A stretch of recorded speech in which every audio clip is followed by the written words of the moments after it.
part two on names. Now, it's interesting, right?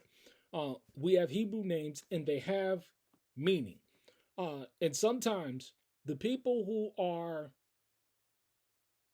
taking on the name do not operate in the spirit of the name. Or you can have situations where you can have a Hebrew name and people totally taint it through their function. Hopefully, I didn't lose anybody there. And I'll give you a perfect example, right? Because, see, we have an epidemic of this going on today.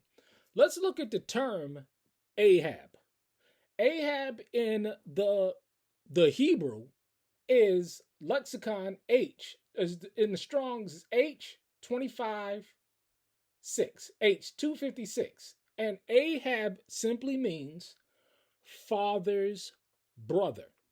That's all it means. Father's brother. I don't see any kind of negative consultation or connotation between in the term father's brother. But when you look at what Ahab did, and you can clearly see that you don't want to operate functionally as an Ahab, but you have the name of the Ahab, it simply means father's brother. Look it up in the Hebrew. But we see functionally today, a lot of people, when you look at Ahab and when you look at Jezebel, you have them operating functionally. Now, we know what an Ahab is. He's a weak man. He's a man that functionally, he was led by his wife. His wife led and guided the situation. Even though he was king, he had this Jezebel that was ruling over him in the back scene. So he was presenting himself to be the king, but Jezebel was really running the show. What do we have today?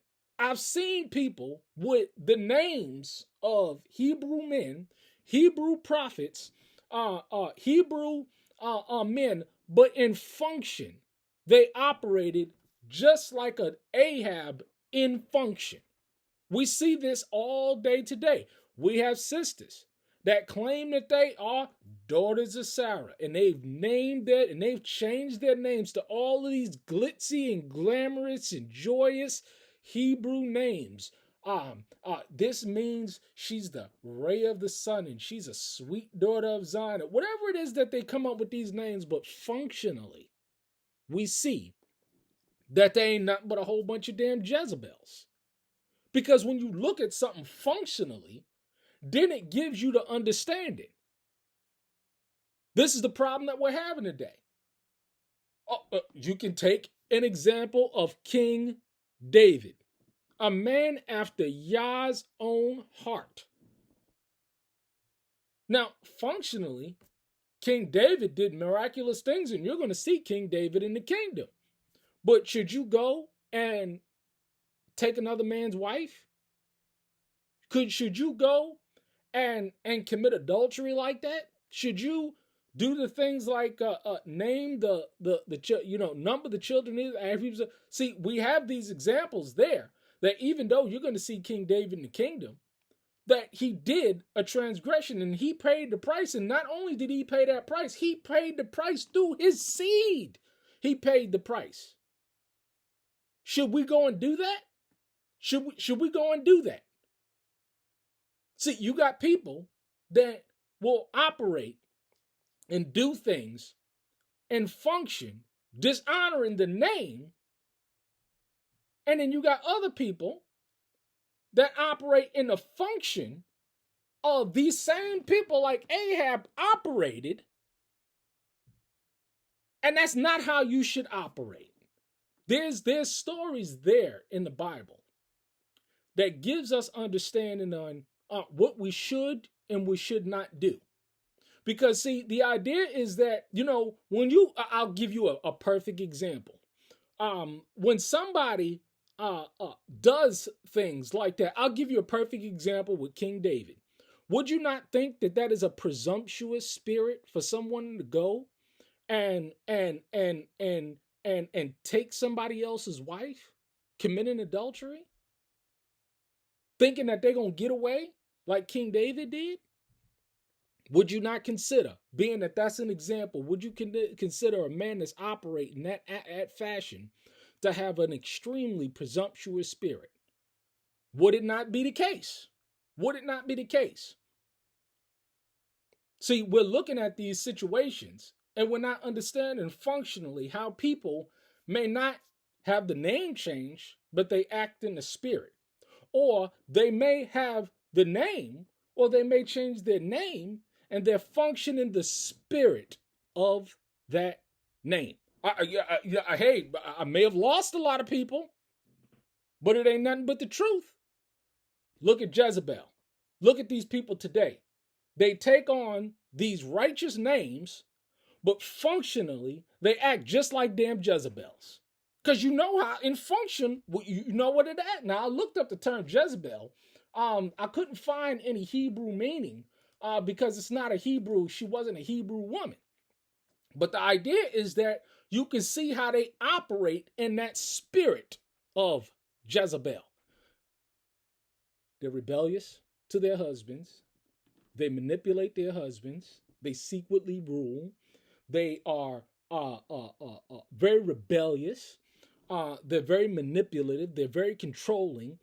If they don't get their way, all hell breaks loose in the house. And you got Ahab that goes right on the leg, and he goes right on with the situation because he is a Ahab. Now, just because somebody calls themselves,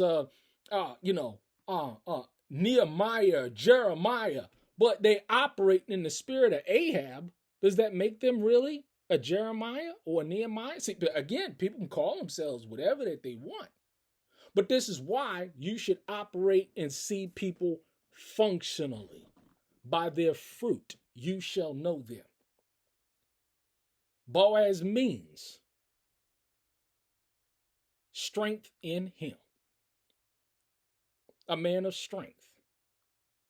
That's what it means. That's what his name means. Now, a person can personify that or a person cannot personify that. The only way that you know is by checking them out. That's the only way that you're going to know is by checking them out to see if their name matches up with the spirit. Because I think personally, if someone is claiming to be something or take on a name and you look at them functionally, if it adds up, then hey, there's a conflict. If it adds up, then hey, what is it? Okay, you're calling yourself Nehemiah, but you're operating as an Ahab. You're calling yourself Sarah, but you're operating as a Jezebel. Which one is it? These are things that you have to decide through your own level of discernment. But you see people all the time not taking on a name, but functionally doing the same thing that these people have done or live the same life that these people have done. Or you see people taking on a name, but don't live up to that name at all. And then you got a lot of people out here that take on a name, live up to another name, and function, but don't want people to accept them as that. They'll get enraged. It's amazing, right? You sit up here and you call me, man, that dude's nothing but an Ahab. Then you would have to prove it now, wouldn't you? Would you not have to prove it? Would you not have to say, this is how he's an Ahab function? I can look at people and be like, that nigga's an Ahab. That dude is a Ahab. She is a Jezebel because when you look at her functionally and you see what she's doing to manipulate her husband, or you see our husband kowtows her, you know exactly what it is. Now, do we go up and be like, yo, man, you ain't nothing but a damn Ahab? No, you wouldn't necessarily do that, right? You wouldn't go and call that person an Ahab, right? It kind of be rude, right? You want them to get it right, right? Is this not correct? But hey, I know an Ahab when I damn see one, and I say, hey, keep your distance. Hey, give me an example of what a real man is. A real man of strength and honor is. Because that's all you can do. Is show people through your function, through your walk, who you are. Because the people of discernment, you ain't fooling nobody. You're not fooling anybody. Especially when you study this word and you study these people and you study what they've done and the mistakes that they've made. And then you look forward to the day, you see exactly what's going on. Is this not the truth? Hey, it's up for you to decide.